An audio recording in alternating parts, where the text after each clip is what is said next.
Hello friends, ഇന്ന് ചെയ്യാൻ പോകുന്നത് ലിക്വിഡ് എംബ്രോയ്ഡറി വെച്ചിട്ടുള്ളൊരു മിറർ വർക്കാണ്. അപ്പോൾ എൻ്റെ കയ്യിലുള്ള ഇത്രയും കളേഴ്സ് ഉണ്ട്.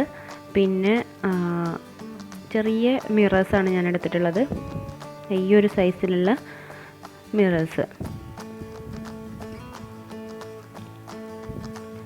അപ്പോൾ ഇത് രണ്ടും വെച്ചിട്ടാണ് ഞാൻ ഈ മിറർ വർക്ക് ചെയ്യാൻ പോകുന്നത്. അപ്പോൾ ഇതിൽ ഞാൻ എവിടെയൊക്കെയാണോ നമ്മുടെ ഡിസൈൻ വേണ്ടത് അവിടെയൊക്കെ ഒരു മെറ്റീരിയലിൽ മാർക്ക് ചെയ്ത് വെച്ചിട്ടുണ്ട്. ഇത് ജസ്റ്റ് ട്യൂട്ടോറിയൽ പോലെയാണ് കാണിക്കുന്നത് കേട്ടോ. ഒറിജിനൽ നല്ല എന്താ പറയുക, നല്ല മെറ്റീരിയലൊന്നുമല്ല ഞാൻ ചെയ്യുന്നത്. ഒരു സാധാ ഒരു കോട്ടൺ മെറ്റീരിയലാണ് ചെയ്യുന്നത്. അപ്പോൾ ലിക്വിഡ് എംബ്രോയ്ഡറിനെ കുറിച്ചുള്ള ഫുൾ ഡീറ്റെയിൽഡ് ആയിട്ടുള്ളൊരു വീഡിയോ ഞാൻ അതിന് മുമ്പ് ചെയ്തിട്ടുണ്ട്, അതിൻ്റെ ഒരു ഇൻട്രൊഡക്ഷൻ പോലെ. പിന്നെ അത് കഴിഞ്ഞ് വേറൊരു നെക്ക് ഡിസൈൻ ചെയ്തിട്ടുണ്ട്, അത് വെച്ചിട്ട്. അപ്പോൾ ആ രണ്ട് വീഡിയോസും കാണാത്തവരുണ്ടെങ്കിൽ അതൊന്ന് കണ്ടു നോക്കണം കേട്ടോ. അപ്പോൾ ഒരു ഏകദേശം ഒരു ഐഡിയ കിട്ടും. പിന്നെ ഇപ്പോൾ നമ്മൾ ഈ ഓരോ പോയിൻറ്റ്സിൽ ഈ ലിക്വിഡ് എംബ്രോയ്ഡറി ഒന്ന് അതിൻ്റെ ഓരോ ഡ്രോപ്സ് ആക്കിയിട്ട് നമ്മളതൊന്ന് ഉറ്റിച്ചു കൊടുത്തിട്ട് അതിൽ ഈ മിറർ വെച്ച് പ്രസ് ചെയ്യുകയാണ് ചെയ്യുന്നത്. അപ്പോൾ ആദ്യം ഞാൻ ഈ ഒരു കളറാണ് എടുത്തിട്ടുള്ളത്. അല്ല, ഇങ്ങനെയായിരിക്കും ഇതിൻ്റെ ടിപ്പ് ഉണ്ടാവുക. ഇത് ജസ്റ്റ് ഒന്ന് ഷേക്ക് ചെയ്തിട്ട് നമ്മൾ ആ പോയിൻ്റ് ചെയ്തിട്ടുള്ളതിൽ ഒന്ന് നന്നായിട്ടൊന്ന് ഇതുപോലെ ഒന്ന് പ്രസ് ചെയ്ത് കൊടുക്കുക. അപ്പം നമുക്കിങ്ങനെ കുറച്ച് കട്ടിയിൽ തന്നെ ചെയ്യണം. എന്നിട്ട് ഈ ഒരു മിറർ വെച്ചിട്ട് ഒരു പെൻസിലോ അങ്ങനെ എന്തെങ്കിലും വെച്ചിട്ടൊന്ന് പ്രസ് ചെയ്ത് കൊടുക്കുക. കണ്ടില്ലേ, അതിപ്പോൾ അവിടെ നന്നായിട്ട് ഉറച്ചിരുന്നോളും. ഇപ്പോൾ കുറച്ച് എടുത്തിട്ടുള്ളൂ ആ ഒരു ലിക്വിഡ്. ഒരുപാട് നമുക്ക് അതിൻ്റെ ബോർഡർ ഒരുപാട് വേണമെന്നുണ്ടെങ്കിൽ അതിനനുസരിച്ച് ഉറ്റിച്ചു കൊടുക്കുക. ഇങ്ങനെ നമുക്ക് എല്ലാം ഒരേ കളേഴ്സിൽ വേണമെങ്കിലും ചെയ്യാം, അതല്ല വെറൈറ്റി കളേഴ്സിൽ വേണമെങ്കിലും ചെയ്തു കൊടുക്കാം.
ഇപ്പോൾ ഫസ്റ്റ് റൗണ്ട് കംപ്ലീറ്റ് ചെയ്തു.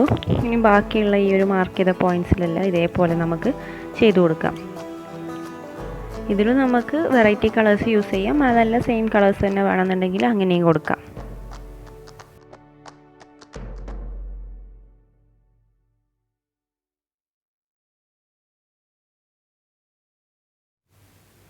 അപ്പോൾ ഇത് മുഴുവനായിട്ട് നമ്മൾ മാർക്ക് ചെയ്ത എല്ലാ പോയിൻറ്റ്സും ചെയ്തിട്ടുണ്ട്. അപ്പോൾ നേരത്തെ വെച്ച കളേഴ്സ് തന്നെയാണ് ഇതിലും കൊടുത്തിട്ടുള്ളത്. ജസ്റ്റ് ഒന്ന് ഒരു വയലറ്റ് കളർ, നേരത്തെ പിങ്കും യെല്ലോ ആയിരുന്നു കൊടുത്തത്, അതിന് പകരം ഞാൻ വയലറ്റും യെല്ലോയാണ് രണ്ടാമത് കൊടുത്തത്. ഇനി ജസ്റ്റ് ഇത് ഈ ഇടയിലുള്ള ഈ ഓരോ ഗ്യാപ്പ് നമുക്ക് അതേ കളേഴ്സ് തന്നെ വെച്ചിട്ട് ഓരോ ഡോട്ട്സ് ഇട്ട് ഫില്ല് ചെയ്ത് കൊടുക്കാം.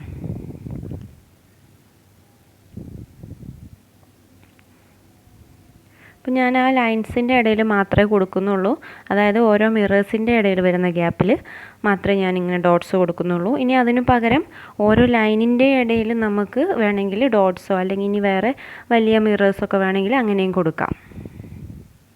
അപ്പം നമുക്ക് ഈ ഒരു എംബ്രോയ്ഡറി, ലിക്വിഡ് എംബ്രോയ്ഡറി വെച്ചിട്ട് നിറയെ ഓപ്ഷൻസ് ഉണ്ട്. എല്ലാ വർക്കും നമുക്ക് ഈസി ആയിട്ട് ചെയ്യാൻ കഴിയും. അതായത് തുന്നൽ ഇപ്പോൾ തുന്നാൻ കഴിയുന്നില്ല, തുന്നൽ അറിയില്ല എന്നുള്ള പിന്നെ ഒരു വിഷമമൊന്നും വേണ്ട. ഇത് വെച്ചിട്ട് നമുക്ക് എല്ലാ ഡിസൈൻസും ചെയ്യാനും പറ്റും. പിന്നെ വാഷ് ചെയ്യുന്നത് നമ്മൾ മെഷീൻ വാഷ് ചെയ്യരുത്, ഹാൻഡ് വാഷ് ചെയ്താലായിരിക്കും നന്നാവുക.